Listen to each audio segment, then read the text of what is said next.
Good evening and welcome to the 31 Days of Horror 2017. Yes, if you don't know what the 31 Days of Horror is for me, myself, it's technically where I watch 31 horror films, at least 31 horror films, over the course of the 31 days of October. The catch being that I cannot have seen them before, or at least I don't remember having ever seen them before. It does happen sometimes. You completely forget that you've ever seen a movie. And so we're on to movie number 4. And as you can see, Leslie is not here. And the reason for that is because I spared her. I spared her this one. This was a movie that I have on DVD released by Sub Rosa. And if you know Sub Rosa, they are a label that has most of their films, if not all, are direct-to-video, and a good portion of that is shot on video, so DTV, SOV releases. And this is no difference. In case you don't know, direct-to-video would be, it didn't go to theaters, it went to, straight to home video, and SOV, shot on video, means that it was not shot on film, but rather, for the most part, nowadays it's pretty common. Even big blockbusters are shot on video, but back then it means it was shot on a VHS tape. And if you've ever watched a VHS tape or beta, the quality isn't that great. So you can imagine, take a movie and shoot it on that format, and then put it together and release it on that format, or any other format, and you may end up with something that's a little not even close to being Hollywood standards. And that is the case today with Chainsaw Killer. Now, it looks pretty decent, right? Like, if you saw that, you'd be like, that's a movie I want to check out. But that may not be the case. This is a film directed by Mark Polonia. Mark Polonia is one half of what is most commonly known as the Polonia Brothers. John being his the other half, who, as far as I could tell, did not work on this one. I don't know. I didn't sit through all of the credits. He could have been on there somewhere, but I don't think he is. But Mark and John have done a slew of films. Mark alone, because John is kind of irrelevant when it comes to this film. Mark alone is, both of them, I guess you could call them, they're almost like the kings of direct-to-video, shot-on-video releases. Mark has like 50 directing credits, 52 editing credits. Yes, there's going to be a lot of overlap on the same movies because that's the way it works. He's got 20 writing credits, 23 producing credits, and believe it or not, they are still making movies. Some of the films that he's made include Splatter Beach, of course, Chainsaw Killers, Eve of Destruction, Empire of the Apes, not like Planet of the Apes, obviously it's a rip on that, Camp Blood, The First Slaughter, Razor Teeth, I'm trying to think, heck, he's got not like 1 or 2 movies coming out in 2018. He's got a ton of them, including Frozen Sasquatch is supposed to come out, Alien Surveillance, and Ghost of Camp Blood, which is the latest, I think it's the latest sequel in the Camp Blood series. So yeah, he's not one for doing up big budget films. In fact, he'd be considered a micro budget filmmaker. One of the reasons why people have kind of gone towards Polonia Brother films is they do a lot of physical special effects, and have a tendency, have a decent amount of gore. It's all practical. So that's why a lot of people really kind of dig them. Even though they are, they don't look great, and they aren't, in general, very well done. Some of them being better than others. Obviously, that's always the case with any film. But when it comes to his films, yeah, there is definitely a market for them, and that's why, you know, studios like Sub Rosa put them out.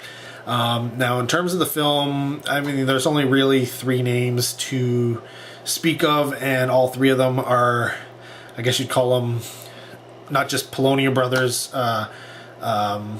alumni, but shot on video, direct to video alumni with, you know, like Brett Piper, probably Ron Bonk, and I'm trying to think who's the one who's doing the Camp Blood movies right now. Shoot, David Sterling. You know, those guys producing the films.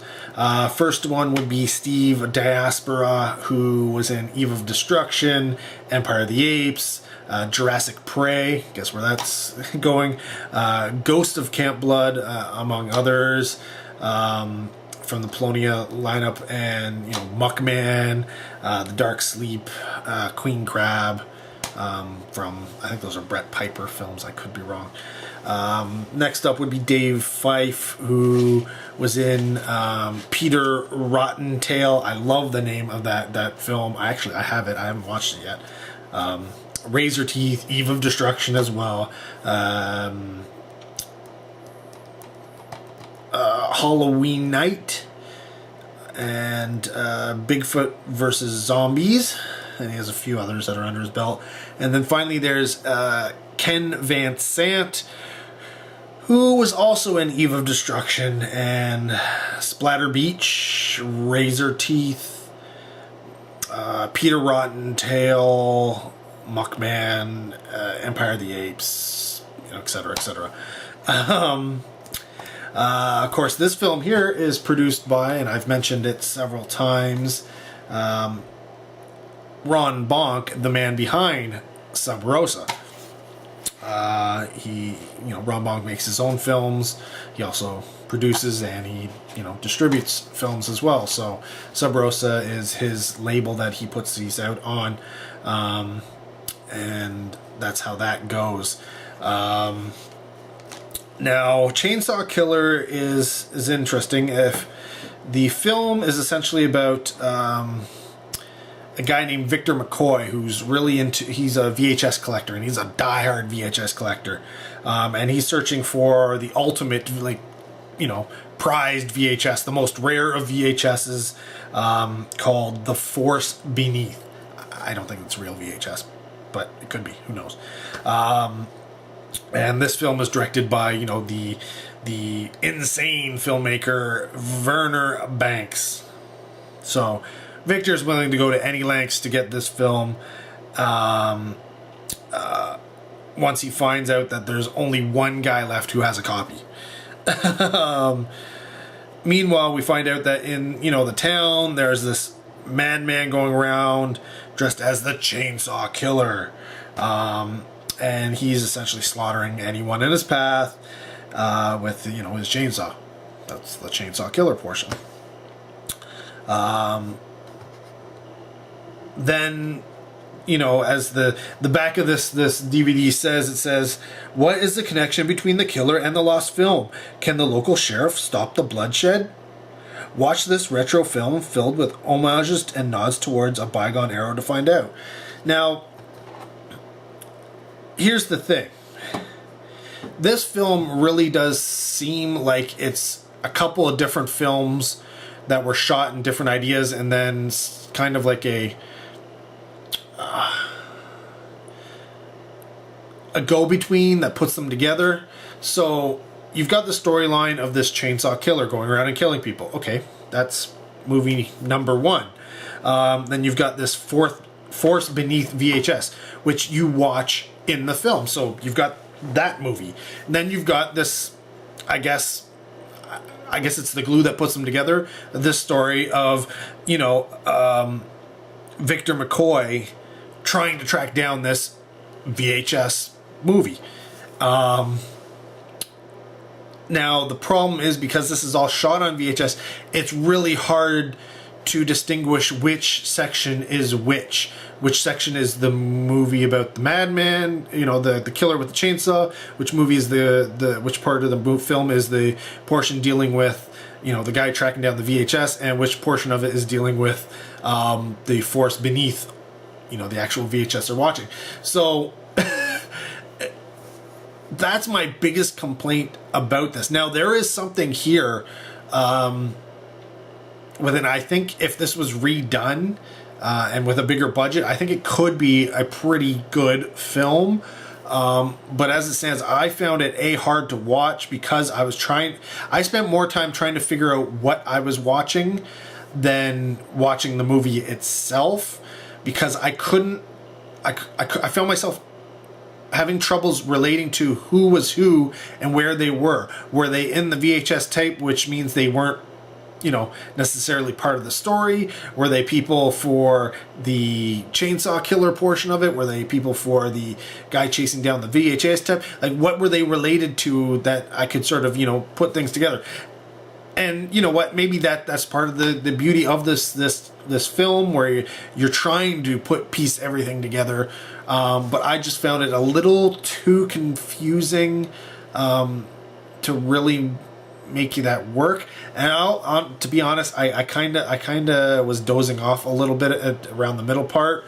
I don't think the film is super long.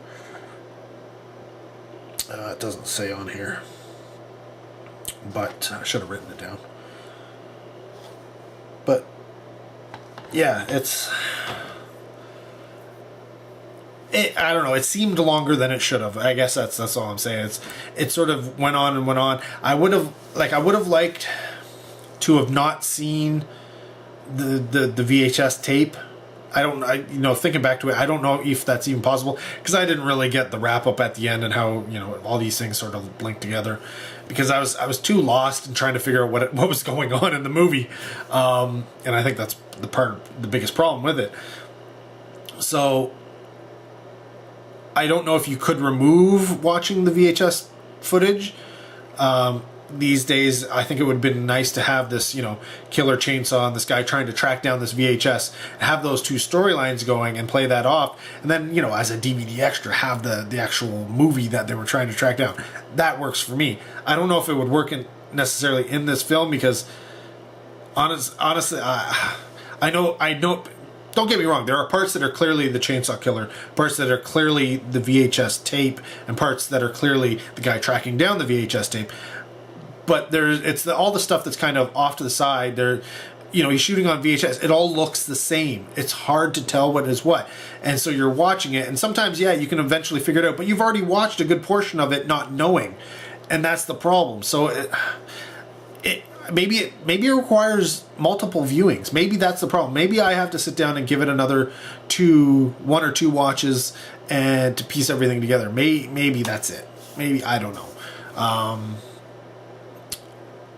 It could have used, you know, like I mentioned, that physical effects were a big thing for Polonia Brothers. This one, I expected a lot more. I mean, you got a chainsaw killer. I expected a lot more going on with that. Kind of let down there. I also expected, you know what, being a direct-to-video, shot-on-video thing, maybe there would be a ton of nudity, or, you know, a TNA type titillation going on, something that will, you know, draw the viewer in that way. Sorry, that's not the case either. So really, what is the draw to Chainsaw Killer? Well, you got to be a fan of the, you know, Polonia Brothers and shot on video, I guess, that genre, and that's why you pick these kind of things up. I don't think the general audience is really going to be into this film enough to warrant them watching it. I don't even know what did I rate it? It's possible I gave it a rating. I can't remember. But I wouldn't give it a recommend, at least. Let's say that. Die-hard horror fans, yes, okay, it's worth probably checking out, as long as you're into the micro-budget, low-budget, direct-to-video, shot-on-video type films.